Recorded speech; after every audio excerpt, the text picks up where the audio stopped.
Hi guys! For today's video, tara punta tayo kay nanay. Linisin natin yung mausoleo niya, sabay dalaw na rin. Diba kasi malapit na yung undas, kaya let's go! May pailan-ilan na nga din guys nagsiset up ng mga tent and then naglilinis ng kanilang mga ponton.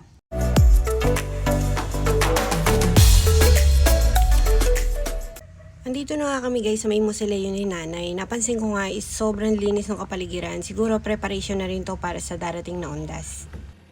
Excited nga guys si tatay pumunta rito kasi gusto na daw niyang maglinis. Kasi alam niyo naman guys, makaraan naging busy. Ayan si Kuya Didi, nag-grass cutter. Idinamay na nga namin i-grass cutter yung sa katabi namin para buong paligid malinis.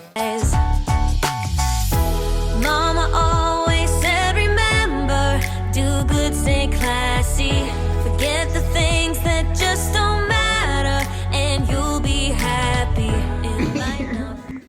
Oh, ayan guys, kuya ko yan. Si Kuya Didi. Pagod yan?